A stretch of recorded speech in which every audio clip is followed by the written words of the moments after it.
The streets of LA are abuzz as brother of fallen rapper Nipsey Hussle, Black Sam, refuses to allow Clubhouse regular Rockstar2800 to attend the grand opening of the Marathon Burger, Black Sam's latest entrepreneurial effort, which he opened in honor of his slain brother.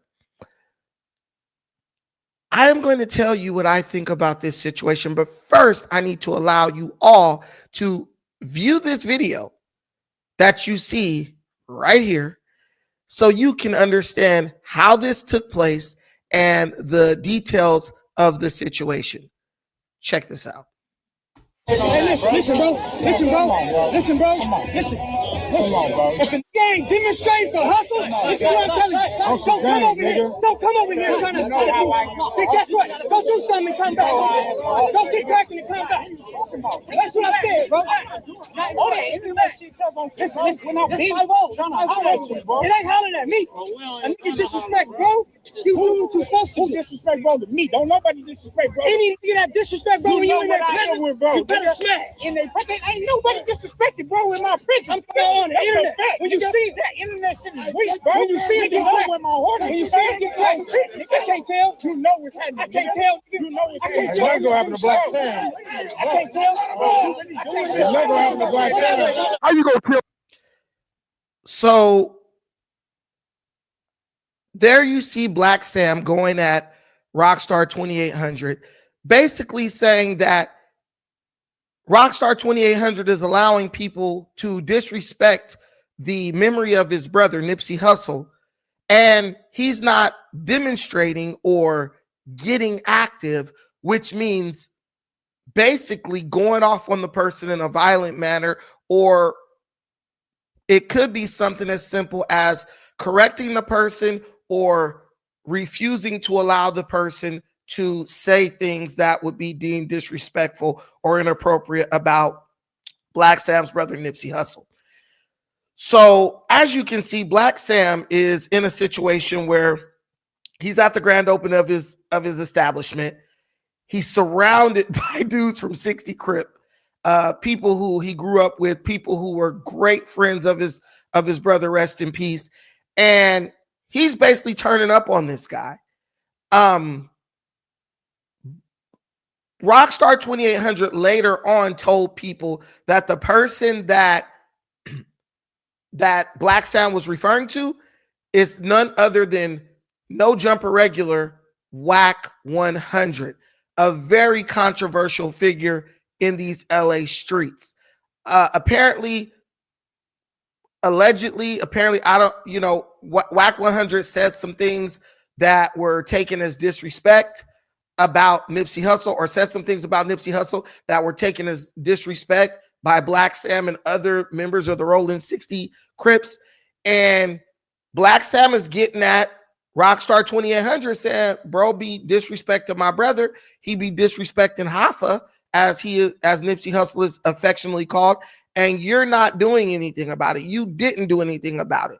And Rockstar comes back with, no one ever disrespected Nipsey in front of me or in my face. And Black Sam makes it clear, man, the stuff that's happened on the internet, the things being said on the internet, in spaces, on platforms that you are a part of, is disrespectful. And Black Sam doesn't feel like Rockstar has done enough to make it clear that there will be no Nipsey Hussle slander tolerated on any level and in any space, whether it's the physical reality or the internet or over the phone or anything else. And it really shouldn't, in my opinion, be hard for Rockstar2800 to understand this, because there are very few people in LA who will sit around and tolerate slander of Nipsey Hussle.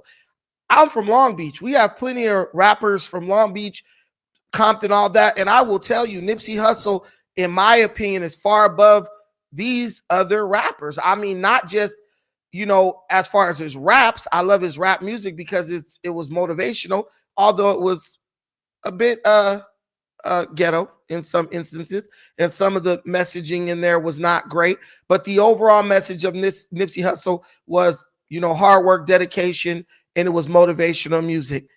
Nipsey Hussle is an artist that every damn person in Los Angeles County, California, everyone who ever even heard of Nipsey Hussle, you know, connected with on some level. And for many people, it was a very deep level. I can even remember the day he died tragically. I was in Long Beach. I'm downtown at a restaurant called Gladstone's, and it's a fancy little restaurant down here. It was nobody in that restaurant but Hispanic people. And then there was one black couple who was having a wedding reception outside on the deck. And I'm telling you, when the news dropped of Nipsey Hussle getting slain, I heard loud screams, no, from people who were who were Hispanic, black people, Asians. And when I tell you people were leaving that restaurant sobbing uncontrollably, you can understand the type of impact that Nipsey had on his fans and the people of Los Angeles. So I don't understand why why Rockstar, why would you first be on any platform letting anybody disrespect Nipsey, right? You know, Whack 100, he be loose with his tongue. He says a lot of crazy stuff, and the guy basically is an attention seeker. We understand that. And when you're dealing with an attention seeker, it's okay to sit and talk and have conversations with that person, but you definitely need to make it clear that there are certain lines that cannot be crossed in any capacity. And Rockstar 2800 just didn't do that. And, you know, I'm from Long Beach. I'm from LA County. And I'm telling you, a lot of these dudes be out here trying to get on by any means necessary. Some of these dudes is out here doing, you know, homosexual activity to get on. So it's not uncommon for somebody to tolerate something that they normally would not tolerate, all in the name of maybe, you know, moving up a notch, you know, in this scene, in this LA podcasting or social media scene. So Rockstar was letting one thing go down on the internet, and then came to the grand opening trying to get love, and Black Sam wasn't having it. And I don't know why bro thought he was just gonna slide up in there. Like, if there's one thing I know about Nipsey and his brother from just what I've observed, you know, through media, there don't seem like dudes who are going to just let something go or let you do something or get away with something without confronting you. I mean, even with Nipsey, he confronted a guy over a snitch jacket, and it ultimately cost him his life. But clearly it's something that he believed in so strongly. It's something that he had a strong sentiment about, to where he was, you know, willing to pay the ultimate price, you know, to stand on the principles that he believed in. And the apple don't fall far from the tree. So if Nipsey was like that, there's no question in my mind that his brother would be similar or the same way. And that's what Rockstar found out today. But it's just goofy as hell. If you go into someone's establishment and they tell you to leave, why would you stand there trying to argue with the dude surrounded by a bunch of dudes, or argue with the guy, or go back and forth with him, period? Hey man, you don't want me here? My bad. Good luck with the effort. I'm going to leave. I'll stop in here another day in a disguise and buy a burger and leave you a horrible review or something. But yeah, all this like begging for acceptance, you could just tell in this moment that whoever this guy is, you know, he wants to be accepted badly. And it doesn't really matter who he's accepted by. Every room he's in, he's going to do whatever it takes to be accepted. He wants to be accepted by Whack 100. And when Whack's around, or when he's on Clubhouse, and then he wants to be accepted by the Rolling 60 Crips and Black Sam when these guys are around. And I don't know if Black Sam is from 60s. Is Black Sam from 60s? Kind of. Okay, so yeah, so he's a Phil. Yeah, so I don't think Black Sam is from 60s. I don't know. Okay, don't get me started on the Pookie shit. But from what some other people say, he's a non-affiliate or affiliate, but his brother is from 60s. It doesn't really matter because Black Sam didn't make it about no 60 Crip. He made it about respect, mutual respect between two men, and more importantly, between one man for another man's family. And I like that he kept it in that framework. He didn't make it no hood stuff, because I think this other guy is from Boulevard or West Boulevard or something.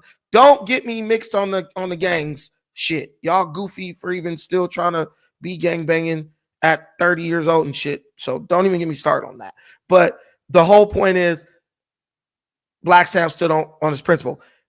The other point I want to bring up is, why does anyone want to be around Whack 100? This guy, in my opinion, and I'm probably going to get flack for this next time I go No Jumper, but this guy seems like his whole aim is to create chaos on the internet that ultimately spills out onto the streets.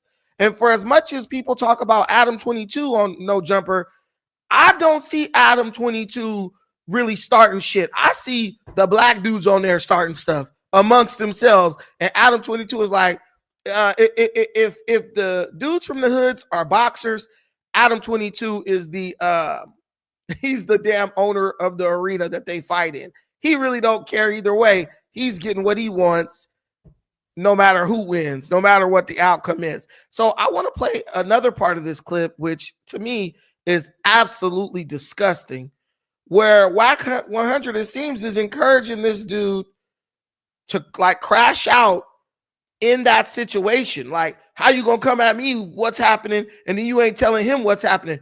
Look, goofball, this guy is surrounded by a bunch of 60 Crips. He gonna say what's happening, bro. The guy will get annihilated.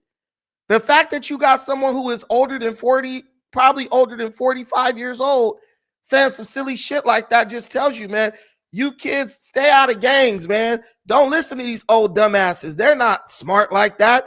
And if they made money or got success, it probably was from manipulating someone like you or younger than them, getting them to crash out while bro sit back and collect the revenue or count the money from whatever you was doing. I'm gonna play this, and this is shameful to me. This is shameful to me. You have your own opinion, but to me, this is just disgusting.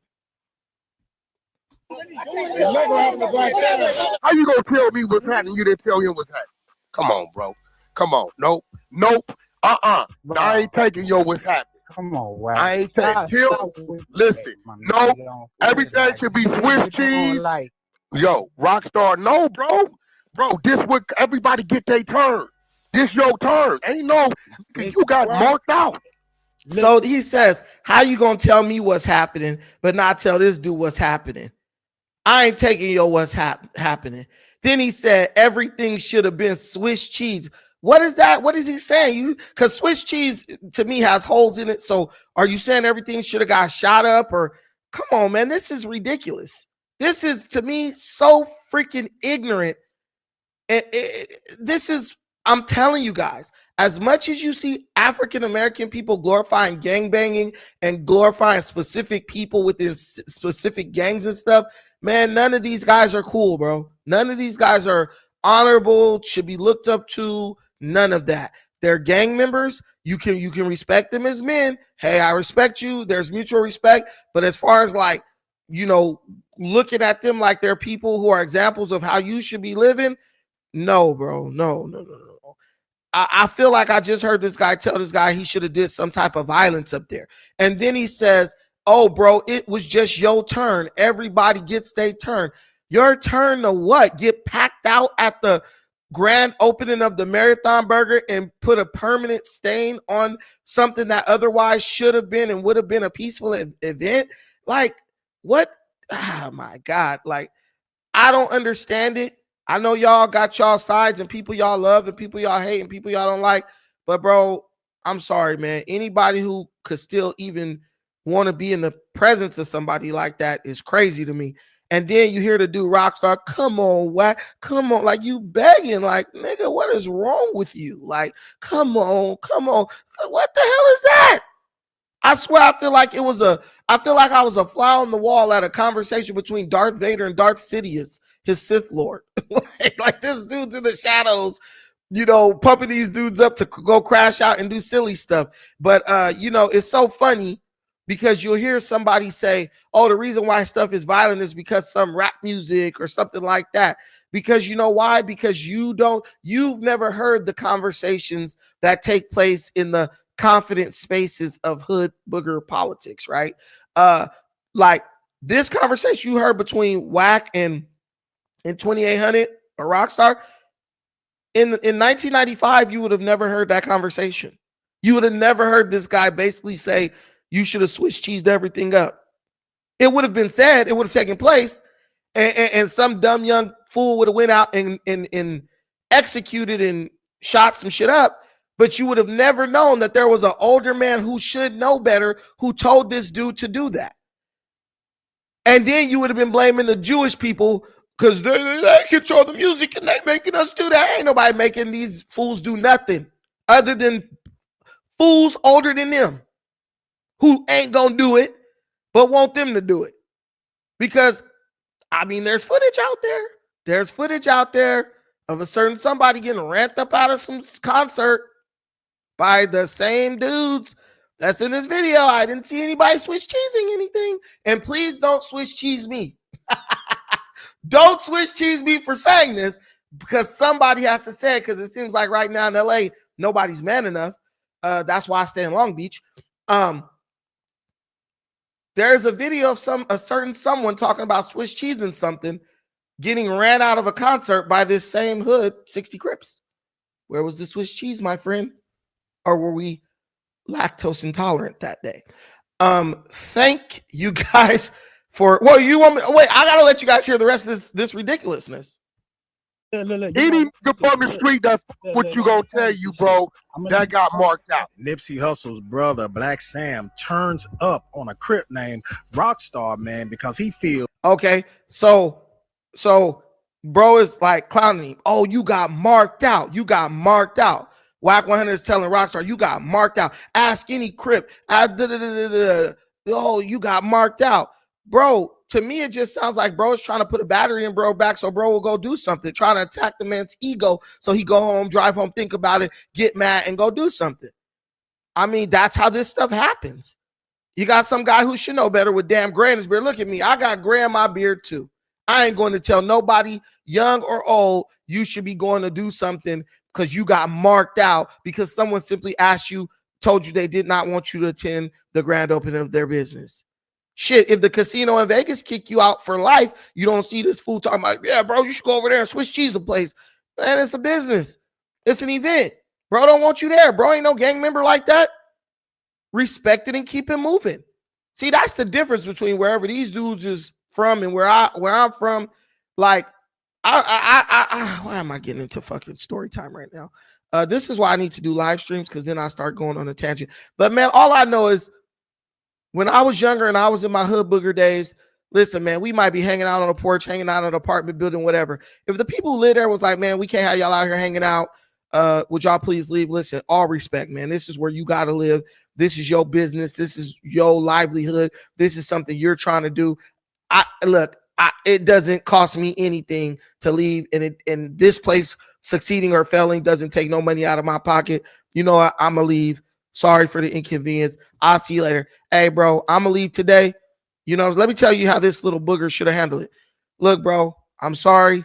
If the lines got crossed, there was some type of misunderstanding or miscommunication. You got my number. I'm going to leave right now. I'm going to respect your wishes, but I ask that you please call me so we can iron this thing out. Or just leave and ask someone who's a mutual friend between you and him, or to get y'all both on the line, or get y'all at a table together and y'all iron this stuff out, man. That's the way men handle things, not the way this guy Wack 100 was telling you to do it. Not the way Wack 100, the old guy, was telling you to do it, to do something he ain't even gonna do, obviously. You handle it like men. That's the way to do that. Put your ego to the damn side and handle it like men. Maybe you could go wash dishes at that motherfucker for 6 months for forgiveness or something like that. I don't know. But do something other than trying to Swiss cheese the place. Every so often, I get asked this question as someone who creates content, pro-black content, if you will. There's always some bright-eyed, bushy-tailed individual who wants to get out and save Black America. We need to get our people together so that we can make progress and improve our situation in, America and around the world. We need to get on board. We need to get together economically and all these other different things, right? Politically, I would call that person maybe a Pan-Africanist, or before I would call them that. But now I would call that person naive. Let's use that word for lack of a better term. As a person who is a Pan-Africanist, I understand that Pan-Africanism, global Black empowerment, global Black unity, it's something that is an idea. It's a politically aligned idea that if we work together can be realized. But I also understand that this is not something that's going to be achieved on a massive scale. I understand that the masses are controlled by the minority. Even if you go to Washington and Capitol Hill, there are about 500 people up there passing legislation and making laws and ruling this country of the United States. And they are in charge of over 300 million people in the United States of America. They are the ones who need to agree, or at least be able to work with each other so that this country can continue to exist. And I feel that our communities on a smaller level or smaller scale are no different. I explained this to my viewer. We were talking in the email, and they asked me a very important question. Can Black America be saved? But the question that I shot back at them with was, should Black America be saved? And what saving Black America would look like realistically? And the first opinion, the first assertion that I have on that situation is Black America or Black people don't need to be saved. No, or at least not saved in the context that we are all familiar with. No one needs to come. Superman, as you see right here in the form of Will Smith, doesn't need to swoop in and rescue Black America from the threat, the evil threat that lurks in the shadows. In this case being what? Systemic or systematic white supremacy, whatever popular term there is these days. What? Racism, bigotry, intolerance. You pick your poison. But what Black America, and I think Black people globally, need or to be saved is honesty, truth. There's a scripture in the Bible that says, and you will know the truth, and the truth will set you free. See, everything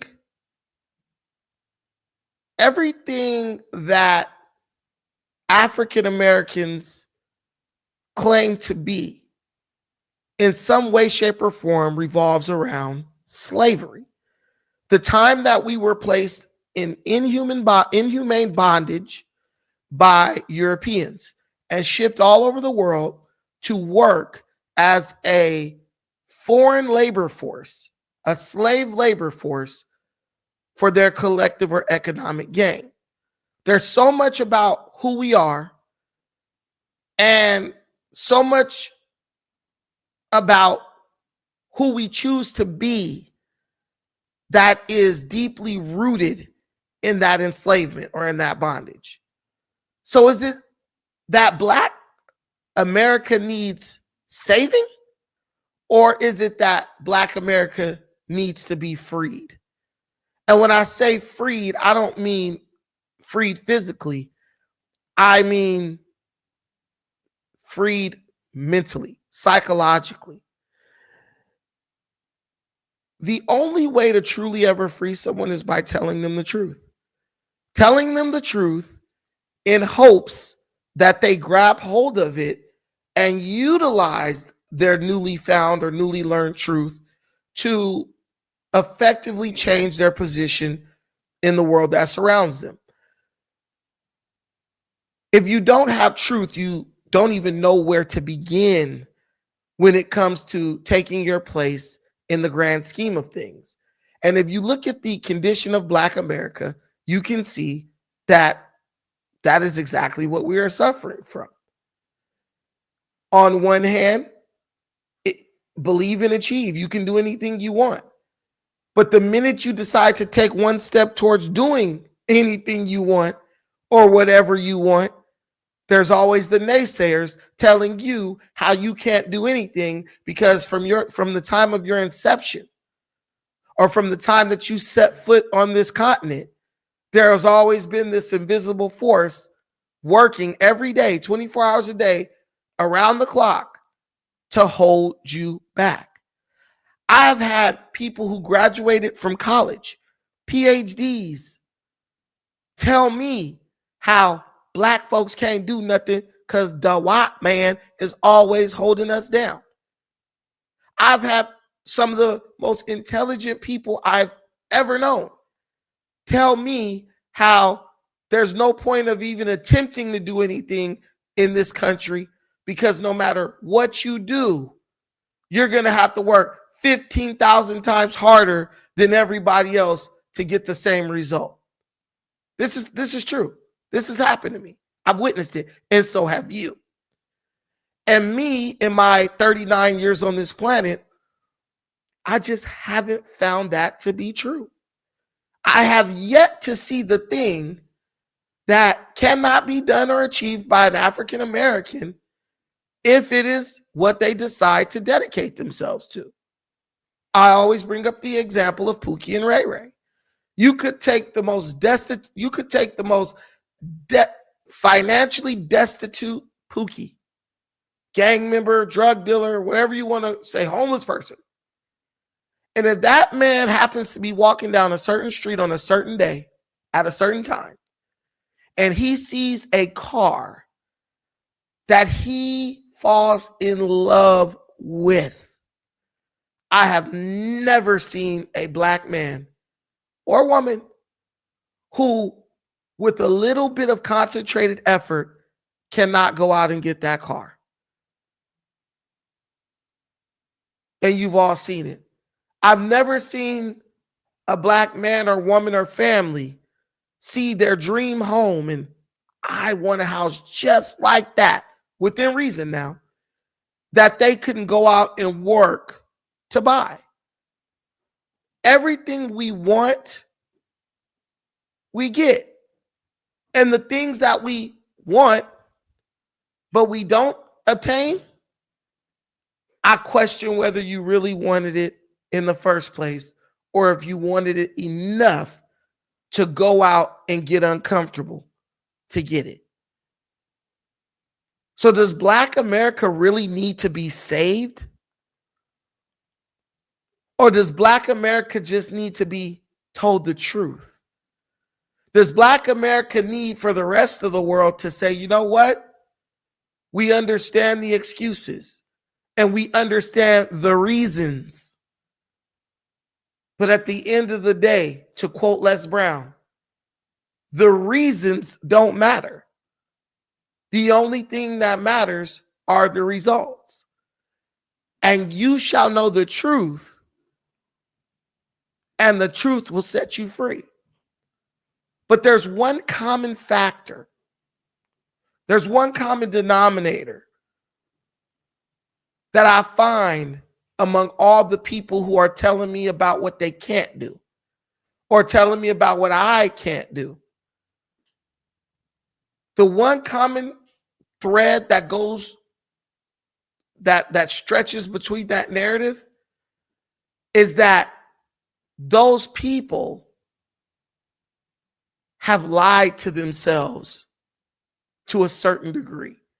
there is some lie, some untruth that they continue to entertain, no matter how much that they have to entertain, no matter how much truth is revealed to them. I'll give you a prime example. I've been at it lately. All right, bro. I'll give you a prime example. I've been at it lately with the Hebrew Israelites. No matter what Hebrew Israelite I talk to, no matter how many times we open up the Bible, there is always, no matter how much proof you give them from the Bible, there's always either one or a group, a couple of lies that they have to continue to tell themselves for them to hold on to their limitations. Oh, we can't do anything until the Most High comes back to get us. Oh, we can't do anything until Yahashua comes back. Oh, we're cursed. It don't matter what we do, right?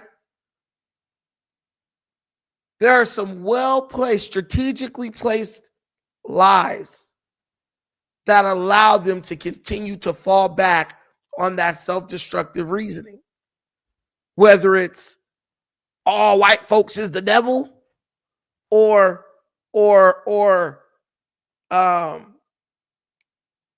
no one will be saved by Jesus other than the black Hebrews. There's some lie that they must cling on to excuse doing absolutely nothing to advance themselves. So do I feel like Black America as a whole, because many people in our community do it, do I feel like Black America as a whole needs to be saved? No. They simply need to be told the truth. Hey, I just came home from my son's baseball game tonight to this. We had a break-in in our house, and luckily everybody's safe, but things were stolen, including a safe with everything that my dad gave me after he passed away, coins, valuables, some baseball cards, things like that. My wife lost some jewelry from her grandma and from my mom, who also passed away. This shit is unnerving and it's not cool. And I'll tell you what else. I was on hold with 911 for 59 minutes. 59 minutes. And luckily it's just a home burglary. It wasn't somebody dying, choking, that was shot or something. But what happens if it was a real time emergency? Luckily the police, when they did show up, came. They were very nice, but they mentioned how undermanned they are, and that's a problem. We'll get over this. It's going to get boarded up. My son's a little unnerved. My wife, I am. We're all unnerved. But this is a problem. This is a real problem. So I'm going to get into more depth on this, but goddamn. Hey, I just came home from my son's. Welcome to LA, buddy boy. Welcome to the cluster. Welcome to the cesspool that do nothing politicians and their distracted, lazy, apathetic constituents have created. This guy is in Los Angeles. I am in Los Angeles. I am in a city called Long Beach, right by LA, about 10 minutes, 12 minutes from LA. And this is a scene that is becoming all too common. It's like a movie. It's like Groundhog Day, where the same thing keeps happening over and over, and you're stuck in a time loop, and you're trying to figure out how the heck can you get out of this recurring nightmare. That is what LA has become. And I'm not going to mess around with you. I'm not going to jerk your chain, but people like him are the reason LA is like this. Now, I'm not excusing the criminals. I'm not excusing Pookie and Ray Ray and Hector. I'm not saying that criminals aren't responsible for their actions? No.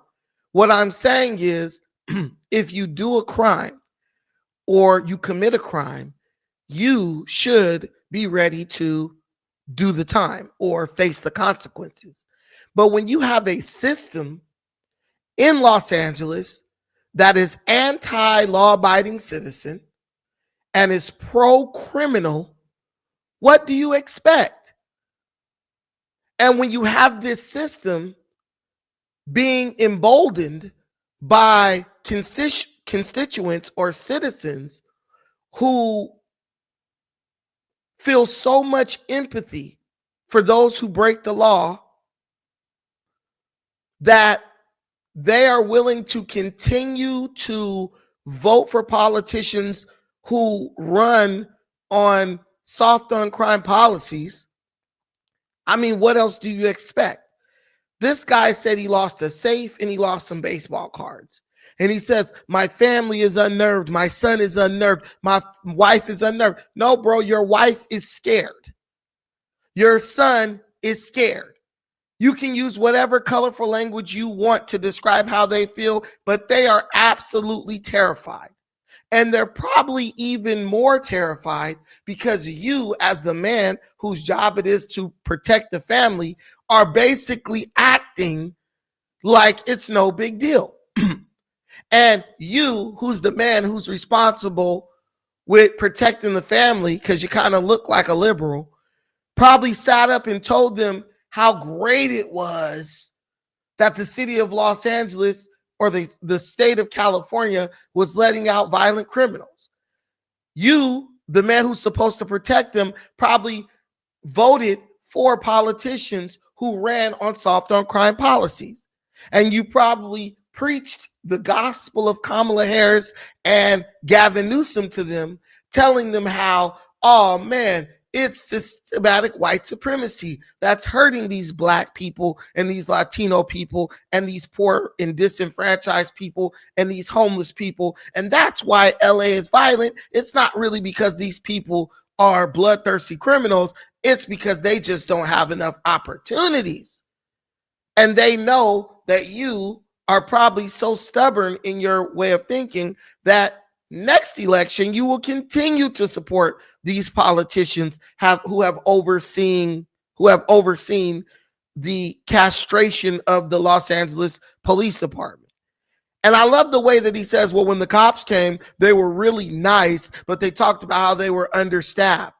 Well, yeah, I'd be nice to you too if I was making upwards of $120,000 a year to do absolutely nothing, to operate like a doggone security guard in the Los Angeles theater, because that's all the police are doing these days. They're not doing law enforcement.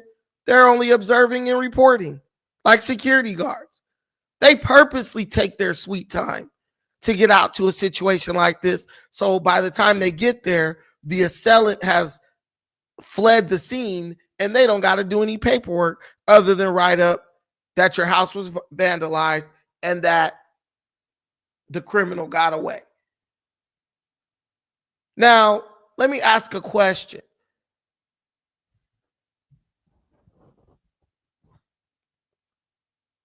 What reason does anyone have to believe that these criminals won't return?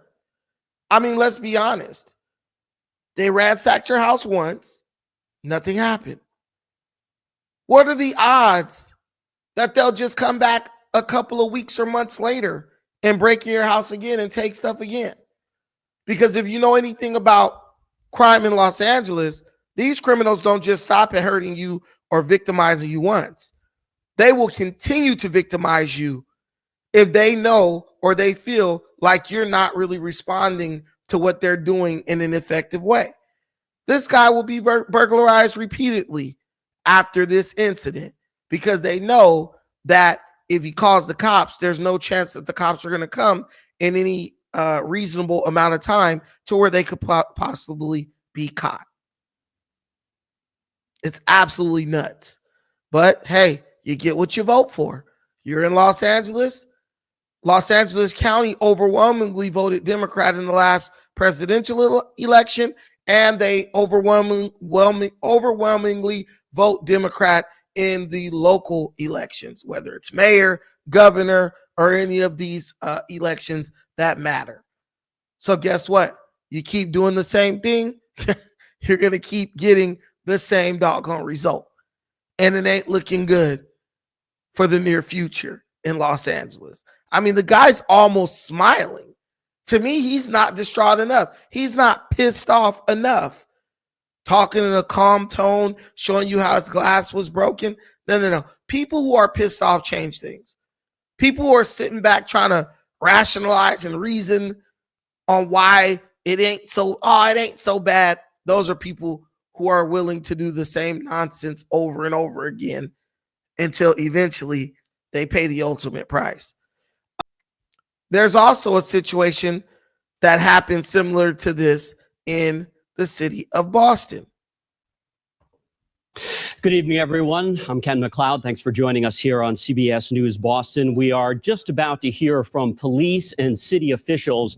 There's Michael Cox, the Boston Police Commissioner, to update us on a serious shooting at a busy restaurant on Boylston Street. It was inside of 569 Boylston Street when two individuals ran inside the establishment, being chased by an adult male armed with a knife. The individual was trying to attempting to stab the two individuals in the store, and the off-duty officer identified himself as a police officer, instructed them to drop the weapon, at which point the individual did not comply. The officer discharged his weapon to stop the threat, and the individual struck. The armed individual was taken to a local hospital where he was pronounced. The off-duty officer was transported to a local hospital for evaluation. And at this time, there's no other reported injuries. We're asking for anyone that was in the area to contact the homicide unit at 617-343-4470. The Suffolk County DA's office is in lead for this investigation. Okay, so here you have a situation where a man with a knife chased two law-abiding Bostonians. These are citizens of the city of Boston. The man chased them into a business, and an off-duty Boston police officer happened to be in the business. Just so by luckily, a Boston police officer was in the business. The Boston police officer pulls out a gun. He tells the man to put down the knife. This is the story that the police commissioner has just told you.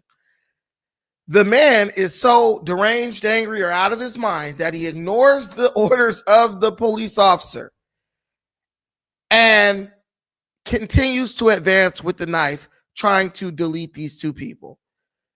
The officer discharges his weapon and ends up killing the suspect or the criminal. I don't mean to laugh. I really don't mean to laugh.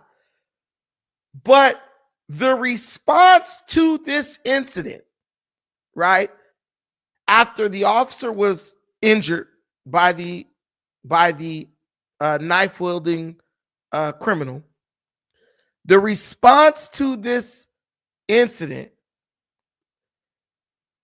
is for the elected officials of Boston, the mayor, the police commissioner, etc., to not thank the officer for his service, not thank him for his vigilance, not apologize to the citizens whose lives are under threat because of Boston's soft on crime policies. The response by the mayor is to do this.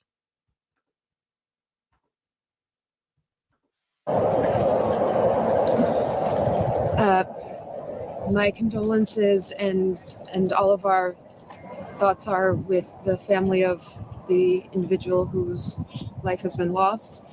And I'm also thinking of all the people who were impacted here today in one of the busier parts of the city with this tragedy. I'm glad that the officer is safe and very grateful for a quick response. My thoughts are with the family of the person, the criminal, who attempted to delete two of his fellow Bostonians.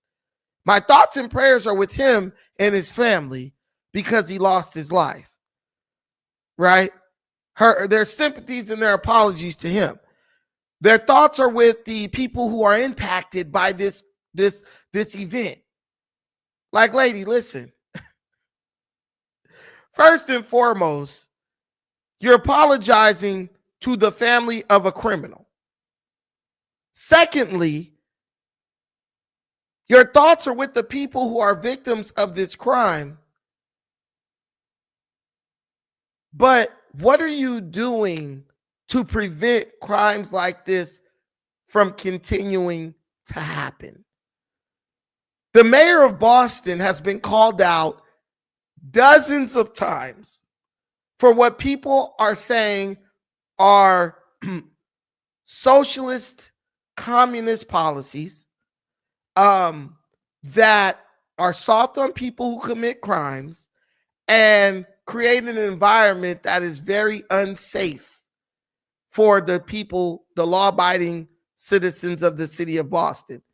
And the most this woman could do is just say, oh, I'm sorry to the criminal who lost his life.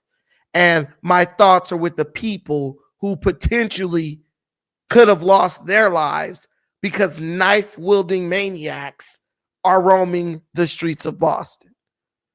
This is what I'm talking about. And people actually voted for this lady. People voted for this lady to be their mayor, basically saying that they believe she can keep them safe. And all she's done since she's been mayor is join her fellow Democrats in demonizing Donald Trump and the Republican Party while her city descends into chaos. I mean, it makes absolutely no sense. And if you listen to the elected officials of Boston, one by one, if you watch the clip in its entirety, one by one, they get on stage and apologize to the criminal. They apologize to the knife-wielding maniac. It really boggles my mind. It boggles my mind as to why people will continue to support elected officials who clearly do not prioritize their safety over the appeasement and the coddling and pandering to criminals. I just don't understand that. It makes no sense to me. I know it makes no sense to you, but the thing that really makes no sense to me is why people continue to support these people. From all of our first responders here, again, in such a active part of Boston, we know that anything like this that happens, any incident of violence is deeply impactful. And so to anyone who was here also, we're grateful for those who are already working with the police to share the information that they have or we're grateful and our thoughts are with you, right? Listen to her language. We're grateful and our thoughts are with you. And we understand that when things like this happen, it's deeply impactful. It's impactful. She loves that word. But you will never hear her say that she is going to take steps to create a safer environment. You're never going to, oh, thank you for working with law enforcement. Working with law enforcement to do what? To kick the can down the road?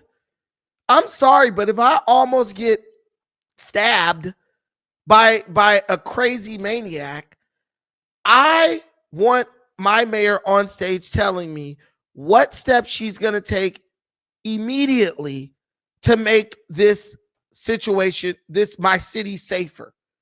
What is she going to do right now, tomorrow, when she gets to work on Monday? What is she going to do to stop things from like this from happening?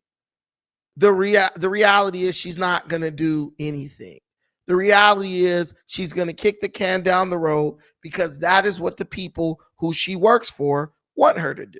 That is what the party that she is more loyal to than she is to you wants her to do. They don't want her to do anything.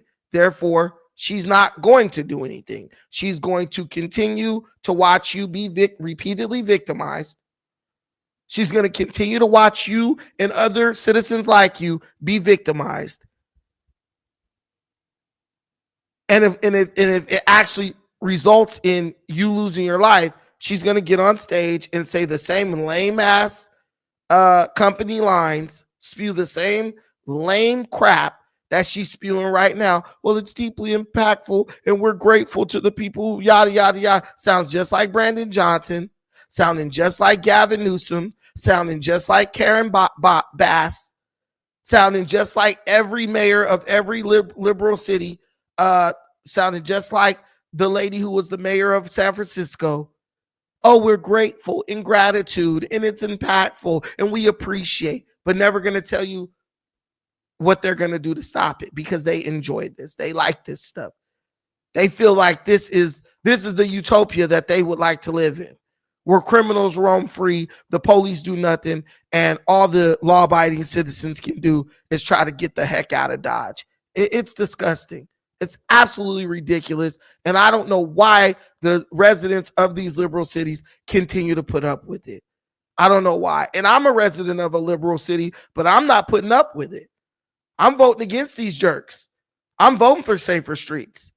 I voted to arrest shoplifters and people who continuously commit crime and give them stiffer penalties. And from what I'm seeing, it seems to be working. From what I'm seeing, it seems to be working. Let me move this over a little bit. Sorry, guys. I'm doing it on my own. My setup is all me. So please bear with your boy. Yeah, I'm sick of it. And I hope you're as fed up with it as I am, because maybe next time when elections come around, you'll make a decision to get rid of these people. So Ukrainian President Vladimir Zelenskyy has been back in the news after being kicked out of the White House by Donald Trump. Actually, the reports are saying that Senator Marco Rubio is actually the person who gave Zelenskyy the boot from the White House. Why? Because Marco Rubio has actually been in talks longer with Zelenskyy than President Trump. When Zelenskyy went to the White House to meet with Donald Trump and Vice President J.D. Vance, it was purely ceremonial. I hear a lot of people saying, oh, he was ambushed, he was this, he was that, Trump embarrassed us, all this type of nonsense. Guys, listen, the meeting between the world leaders was just ceremonial. Vladimir Zelenskyy had already agreed to sign the ceasefire deal.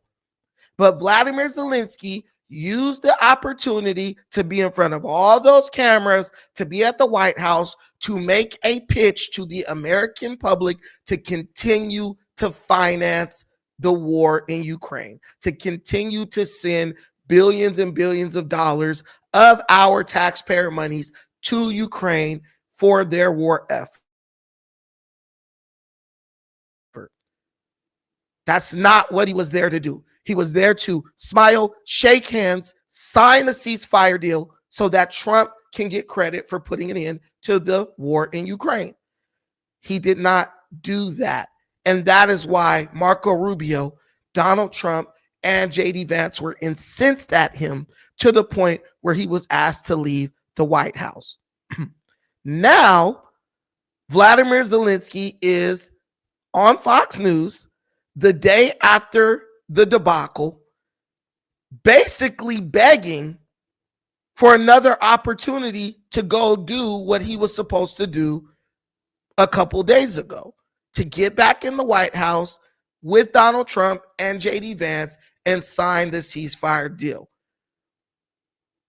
But in my opinion, he's still trying to campaign for more money to go to Ukraine in the war effort against Russia. Let me know what you think. Welcome back to Special Report. Ukrainian President Volodymyr Zelenskyy. Mr. President, thank you for the time today, especially on this day, to continue to do this interview. President Trump said after your meeting that you disrespected him and the vice president and all of America in the Oval Office. Do you think you did? And do you think you owe an apology to President Trump? Thank you so much. First of all, thank you for the invitation for this dialogue, and good evening to all your country, to all Americans. I'm very thankful to Americans for all your support. You did a lot. I'm thankful to President Trump and to Congress bipartisan support. And I was always very thankful from all our people. You helped us a lot from the very beginning during 3 years of full-scale innovation. You helped us to survive. Anyway, we are strategic partners, and even in such tough dialogue. And I think we have to be very honest, and we have to be very direct to understand each other, because it's for us very necessary to President Trump. And I'm with all respect that he wants to finish this war, but nobody wants to finish more than we, because we in Ukraine, we are in this war, we are in this battle, and battle for freedom for our lives. So I'm just telling that I think that we have to be on the same side, and I hope that. I don't understand how you sit up and thank someone for supporting you for 3 years. You thank Donald Trump for supporting you when the war, with Javelin missiles to destroy Russian tanks, and then say, I just want to make sure we are on the same side. Clearly, you guys are on the same side. Clearly, because they're helping you. They haven't sent any support to Russia, Vladimir. So clearly, the United States is on your side. But it is time to start the dialing down of the war. It is time to start leveling down when it comes to the intensity of this situation. I didn't know that a ceasefire was the end of a war. I didn't know that. I didn't know that once you sign the ceasefire deal, the war's over, everyone's going to forget about Ukraine, and Russia's going to be able to come back and do whatever they want to do later. I didn't know that because it's not. But Zelenskyy is still trying to make an excuse to get American dollars sent over to Ukraine. And it's pretty obvious. There's only one course of action in this situation. There's only one course of action where he can come out on top as far as his country being intact. But he wants to play around and BS everybody because he wants to get that one last paycheck for the Ukrainian oligarchs, the Biden crime family, and for his own pockets. And it's sad to see a president who will put his own economic interest over the what's best for his people. And I hear these people, oh, Trump this, Trump that, Trump's disrespectful. You know, to me, those people aren't even paying attention to what's going on.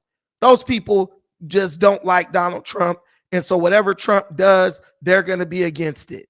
It doesn't matter if Trump gives money to a school for the blind, right? They're still going to find a problem with that. But Zelenskyy knows this. He knows this. He's not dumb. He's a president of a country. He's a very intelligent person. And he's trying to use anti-Trump sentiment as a way to get more money out of the pockets of taxpayers in the United States of America.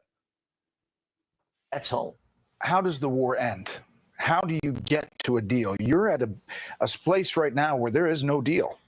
How do you get it back on track? I think that Europe is ready for contingents and to help us with financing of big army, such big as we have now. This is our army is a part of security guarantees. Now we Okay, so there for me, that was him saying, yo, I want to keep this war going. I want to keep it where there's always going to be hostilities between us and Russia. And I honestly feel that Vladimir Zelenskyy wants to move Ukraine into a position kind of like South Korea, where the United States is almost permanently in bed with them, you know, to fight the North Koreans. I think Zelenskyy wants to secure a deal like that. Maybe sign like an armistice agreement where the war's not formally over, but you promise to end hostilities, but the United States will be funding their security for the next 50 years, kind of like what we're doing in the Korean Peninsula. I don't think that the American people want that. I know I don't want that. I don't want another situation where the United States is a permanent force or a permanent part of some country's security plans. No, you need to secure your own country.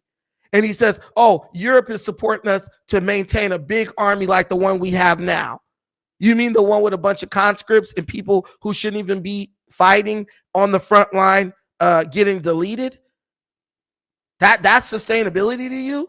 But he's okay with that, because if you create a situation of permanent war, guess what? You create a situation where you will continuously get American taxpayer dollars flowing to your country. And it's just, to me, it's diabolical. And he knows exactly what he's doing. We want to find the place for our biggest strategic partner, for the United States, or United States will propose where and how a United States will give us security guarantees, what kind of and what part of volume of security guarantees. And when we will be ready with this, we will come to diplomacy. Right. So he wants the United States of America to give them security guarantees. Translation, we want you guys to guarantee us a certain amount of money every year for our security. We want a bag. We want a permanent agreement, right? We want a permanent promise from the United States that they will keep giving us money. And I love the fact that Trump is giving him a big hell no. Oh, we want to see how much money they're going to give us. And then once you guys make us a guarantee for security, a security guarantee, then we'll start talking about diplomacy. Hell no. You do the diplomacy first, then we can talk about security agreements. And I don't think there should be any security agreements. We've given you weapons. Europe is, you know, they bad. They didn't talk to all this yin yang. Yeah, we're going to have to step up and fund Ukraine. Okay, handle it. We're out. We're exiting stage left. You guys take care of your war effort. He just wants to get that big United States of America bag of money. And he's making it very clear. Very clear. But I don't think Zelensky's footing after the debacle at the White House is as strong as it was prior to that, because he is losing allies left and right. One of those allies being Lindsey Graham, a representative who many call a warmonger for his stout support of the Ukrainian war effort. He was one of the few Republicans who was willing to openly take side with Biden when it came to giving ridiculous amounts of money to the Ukrainian war effort. Stop in. Their attacks. Senator Lindsey Graham, Republican from South Carolina, he has been a big proponent of you and of Ukraine, said this today after the meeting. I have never been more proud of the president. I was very proud of J.D. Vance standing up for our country. We want to be helpful. What I saw in the Oval Office was disrespectful, and I don't know if we can ever do business with Zelenskyy again. He either needs to resign and send somebody over that we can do business with, or he needs to change. So he says you need to consider resigning. Is that on the table? I don't know if he will be happy after my words. This decision can do only people of Ukraine. You're not going to. I don't even understand what that guy said. But basically, long story short, why would I resign when I'm making a boatload of money? Why would I resign when I'm bringing billions and billions of US dollars into Ukraine?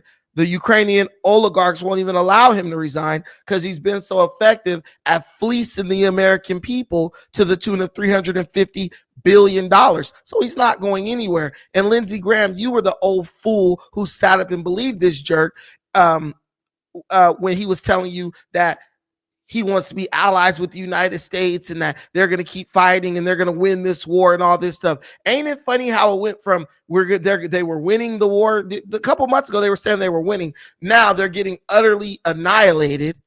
And but they know they should end the war, but they don't want to end the war without security guarantees from the United States of America. Dude, you got security guarantees from European countries.